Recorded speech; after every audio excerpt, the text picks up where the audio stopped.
ሰላም ጤና ይስጥልን ውድ ሪፖርተር ተከታታዮች የሰዓቱን ዜናዎች ቀጥዬ ያሰማችኋለሁ።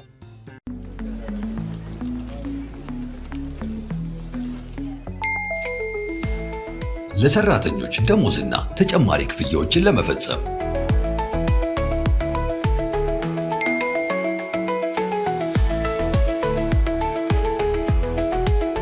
ከዶላር ዩሮ እንዲሁም ፓውንድ አካውንቱ ወደሚፈልጉት አካውንት ገንዘብ ለማስተላለፍና ክፍያ ለመፈጸም የረጅም ጊዜ የባንክ ስቴትመንቶችን በቀላሉ ለማግኘት የበረራ ትኬትን ካሉበት ሆኖ ለመግዛት እንዲሁም ማረጋገጫ ደረሰኝን ለማግኘት በተጨማሪም የተለያዩ ድርጅቶች ክፍያዎች ለመፈጸም የኢትዮጵያ ንግድ ባንክን የኢንተርኔት ባንኪንግ አገልግሎት ሲመርጡ በየትኛውም ጊዜና ቦታ ፈጣን እንዲሁም ጥራት ያለው የኢንተርኔት ባንኪንግ አገልግሎት ለማግኘት ያስችላቸዋል። የኢትዮጵያ ንግድ ባንክ ሁሌም የሚተማመኑበት ባንክ። የይዞታ ማረጋገጫ የሌላቸው ይዞታዎች ታክስ እንዲከፈልባቸው የሚያስገድድ ሕግ ተዘጋጀ። የተመዘገበ የባለቤትነት መብት በሌለበት ጊዜ ማንኛውም ታክስ የሚከፈልበትን ንብረት ይዘው የሚገኙና በይዞታው ጥቅም የሚያገኙ የይዞታ ማረጋገጫ ባይኖራቸውም የንብረት ታክስ የመክፈል ግዴታ እንዳለባቸው የሚደነግግ አስገዳጅ ሞዴል ንብረት ታክስ አዋጅ ረቂቅ ተዘጋጀ። ሀገራዊ ወጥነት ያለው የንብረት ታክስ መሰረት የታክስ ምጣኔና ታክስ የሚከፈልባቸው ንብረቶች እንዲኖሩ ለማስቻል የሚረዳ የአፈጻጸም ሕግ ክልሎች ሊያወጡ እንደሚገባና ለዚህ መነሻ የሚሆን ሞዴል የንብረት ታክስ ሕግ የፌዴራል መንግስት ማዘጋጀት ስላለበት የገንዘብ ሚኒስቴር ከገቢዎችና ከተማና መሰረተ ልማት ሚኒስቴር ጋር ረቂቁን አዘጋጅቶ ይፋ አድርጓል። ለሁሉም ክልሎችና ለሁለቱ ከተማ መስተዳድሮች የተላከው ሞዴል የንብረት ታክስ ሕጉ በሊዝ ይዞታ ስሪት በሚተዳደር ማንኛውም የከተማ ቦታ የመጠቀሚያ መብት ከሊዝ ይዞታ ስሪት ውጪ በሆነ ነባር የቦታ የመጠቀሚያ መብትና ቦታ ላይ በተደረገ ማሻሻያ ወይንም የህንፃ ባለቤትነት ላይ የሚጣልና የሚሰበሰብ መሆኑ ተገልጿል። በህጉ መሰረት ታክስ የመክፈል ግዴታ የተጣለበት ማንኛውም ሰው በታክስ ከፋዩ ስም የታክስ ጉዳዮችን እንዲያስፈጽም ውክልና የተሰጠው የታክስ ከፋዩ ተወካይ የሟች የውርስ ንብረትን በሚመለከት ስልጣን ያለው አስፈጻሚ ወይንም አስተዳዳሪ፣ ዕዳ ያለበትን ንብረት በሚመለከት ስልጣን ያለው ባላደራ፣ ህንፃውን ወይንም ማሻሻያውን የሚያሰራውና የሚቆጣጠረው ኩባንያ የሪል ስቴት የባለቤትነት መብት እስኪያስተላልፍ ወይንም የተጠናቀቀውን ህንፃ ለገዢው በአካል እስኪያስረክብ ድረስ የያዘውን የሚያካትት ይሆናል ተብሏል። በተጨማሪም የተመዘገበ የባለቤትነት መብት በሌለበት ጊዜ ማንኛውም ታክስ የሚከፈልበትን ንብረት ይዞ የሚገኝ ሰው ወይንም በይዞታው ጥቅም እያገኘ ያለ ሰው የይዞታ ማረጋገጫ ባይኖረውም የንብረት ታክስ የመክፈል ግዴታ እንዳለበት ተደንግጓል። ሆኖም የተመዘገበ የባለቤትነት መብት በሌለበት ጊዜ ታክሱን እንዲከፍል መደረጉ ብቻውን በንብረት የመጠቀም ወይንም ባለቤትነት መብትን እንደማያስገኝና በሌሎች ህጎች የሚወሰዱ እርምጃዎችን እንደማያስቀር፣ በተጨማሪም ንብረቱ በጋራ ባለቤትነት ወይንም ይዞታ የተያዘ እንደሆነ ሁሉም የጋራ ባለቤቶች ወይንም የጋራ ባለይዞታዎች ለንብረት ታክስ በጋራና በተናጠል ተጠያቂ እንደሚሆኑ አስፍሯል። ከታክስ ነፃ የመሆን ወይንም እፎይታ የማግኘት መብቶች እንደተጠበቁ ሆነው ከአንድ ንብረት የገበያ ዋጋ ውስጥ ታክስ የሚከፈልበት የንብረቱ የገበያ ዋጋ 25 በመቶ መሆኑንና የመሬት አስተዳደር አካሉ በከተሞች በቦታ መጠቀሚያ በህንፃዎችና በማሻሻያዎች ምድብ ተፈጻሚነት ባለው የግመታ ዘዴና የዋጋ ግሽበት ማሻሻያዎችን መሰረት ያደረገ ወቅታዊ ማሻሻያ ማድረግ እንዳለበት ተገልጿል። የከተማና መሰረተ ልማት ሚኒስቴር በሚያወጣቸው ደረጃዎችና መመሪያዎች እንዲሁም የክልሉን የከተሞች ህግ መሰረት በማድረግ የከተሞች ፈርጅ ምደባና ንዑስ ምደባን እንደሚወስን ተመላክቷል። የንብረት ታክስ ምጣኔው በመጀመሪያው ዓመት በዝቅተኛ ታክስ ምጣኔ ተጀምሮ በ4 ዓመታት ውስጥ ከፍተኛ ጣሪያ ላይ መድረስ በሚያስችል አዳጊ ሂደት ስራ ላይ እንዲውል እንደሚደረግ የከተማ አስተዳደሮች የታክስ ምጣኔውን በሚያሻሽሉበት ጊዜ የከተማውን ዓመታዊ የካፒታል ወጪ ፍላጎትና የሁሉም ንብረቶች ታክስ የሚከፈልበት ዓመታዊ ዋጋን ከግምት ውስጥ ማስገባት እንደሚገባቸውም ተደንግጓል። የሃይማኖት ተቋማት ለአምልኮ ተግባርና ለመካነ መቃብር አገልግሎት የሚጠቀሙባቸው ንብረቶች በከተማ ክልል ያሉና ለአንድ ቤተሰብ ፍጆታ ለሚውል የግብርና ስራ የሚያገለግልና ለህብረተሰቡ ነፃ የማህበራዊ አገልግሎት የሚሰጡ ድርጅቶች አገልግሎቱን ለመስጠት የሚጠቀሙባቸው ንብረቶች ከታክስ ነፃ ናቸው ተብሏል።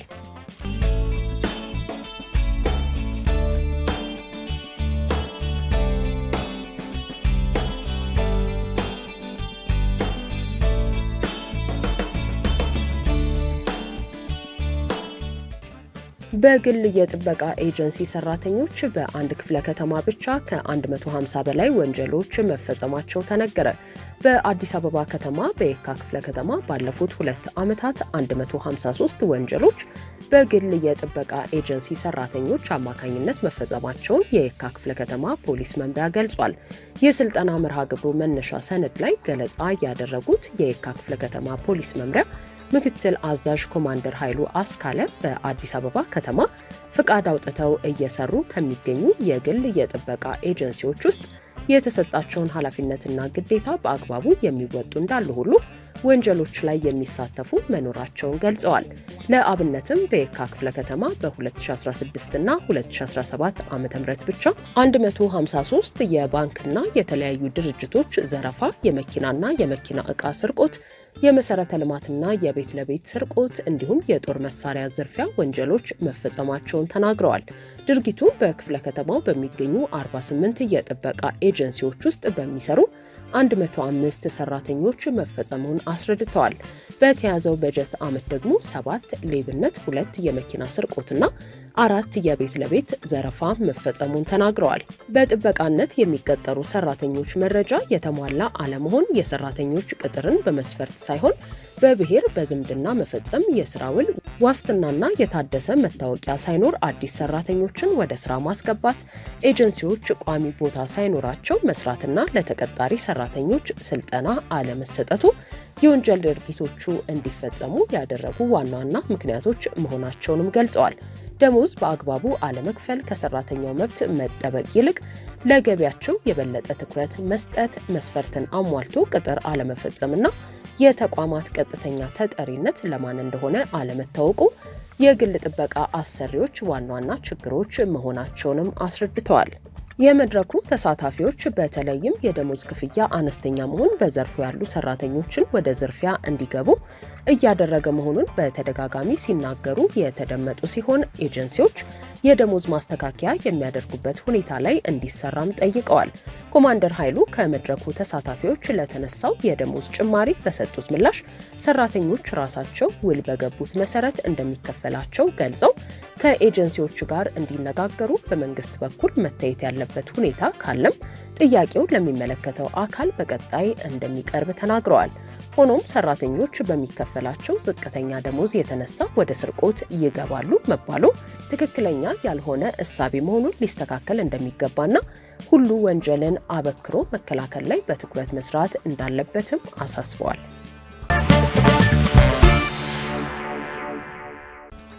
በአዲስ አበባ የኮንስትራክሽን ዘርፍ የተሰማሩ ሰራተኞች ለተለያዩ ጉዳቶች ተጋላጭ መሆናቸው በጥናት ተመላከተ። በአዲስ አበባ ከተማ በኮንስትራክሽን ዘርፍ ውስጥ ያሉ ሰራተኞች ለሞት፣ ለአካል ጉዳትና ለሌሎች የጤና ችግሮች በከፍተኛ ሁኔታ ተጋላጭ መሆናቸውን የአዲስ አበባ ዩኒቨርሲቲ ጥናት አመላክቷል።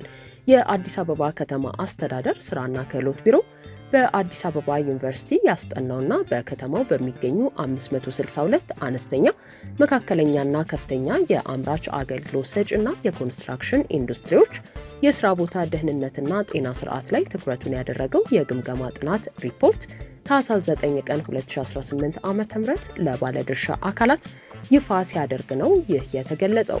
የጥናት ቡድኑ አባል ዶክተር ሳምሶን ዋቁማ በሰራተኞች ላይ የሚደርሱ የጤና ችግሮችን አስመልክቶ በሰጡት ገለጻ የጥናቱ ተሳታፊ ከሆኑ 102 ኢንዱስትሪዎች ውስጥ 76.8 በመቶ ከአምራች ዘርፍ፣ ከኮንስትራክሽን ዘርፍ፣ ሁሉም ከአገልግሎት ዘርፍ ደግሞ 25.9 በመቶ እየሰሩ ያሉበት የስራ ሁኔታ በሰራተኞች ላይ የሞት፣ የአካል ጉዳትና ሌሎች የጤና ችግሮች ያሉበትና በከፍተኛ ደረጃ አጋላጭ ነው ብለዋል። በከፍተኛ ድምጽ፣ በሙቀት፣ በብርሃን፣ በአቧራና በሌሎች ምክንያቶች የስነ ልቦናና ማህበራዊ ጉዳት፣ ስር የሰደደ የመተንፈሻ አካላትና የመገጣጠሚያ ጡንቻዎች ህመም፣ የመስማት ችግር፣ ድብርትና ሌሎች ችግሮች በሰራተኞች ላይ እየተፈጠሩ እንደሆነ አስረድተዋል። በእያንዳንዱ የጤና ችግር ከ1500 እስከ 2000 ሰዎች ላይ በተደረገው ጥናት 34.3 በመቶ በአምራች ኢንዱስትሪዎች፣ 25.2 በመቶ በአገልግሎት ዘርፍ፣ 23.1 በመቶ ደግሞ በኮንስትራክሽን ዘርፉ የተሰማሩ ሰራተኞች የመተንፈሻ አካላት በሽታ ምልክቶች እንደተገኙባቸው ጠቅሰዋል። 41.7 በመቶ የአምራችና 41.4 በመቶ የኮንስትራክሽን ዘርፍ ኢንዱስትሪ ሰራተኞች ለመስማት ችግር መዳረጋቸውን ጥናቱ ማመላከቱን አስረድተዋል። ሌላው የጥናት ቡድኑ አባል ዶክተር ሰለሞን ኪሮስ በበኩላቸው በጥናቱ ከተካተቱ ኢንዱስትሪዎች መካከል 73.1 በመቶዎቹ በአሰሪና ሰራተኛው መካከል ምቹ የሆነ የስራ ምህዳር እንዲፈጠር የሚሰሩ የሰራተኛ ማህበራት እንደሌሏቸው መለየቱን ገልጸዋል። አሰሪዎች ማህበራት እንዲቋቋሙ አለመፈለግ፣ በሰራተኛው ዘንድ ደግሞ ስራዬን አጣለው የሚል ስጋት መኖር ለማህበራት አለመቋቋም ተጠቃሾች ምክንያቶቹ መሆናቸው ገልጸዋል። ውድ የሪፖርተር ተከታታዮች የሰዓቱ ዜናዎቻችን እነዚህ ነበሩ። ስላደመጣችሁን ከልብ እናመሰግናለን።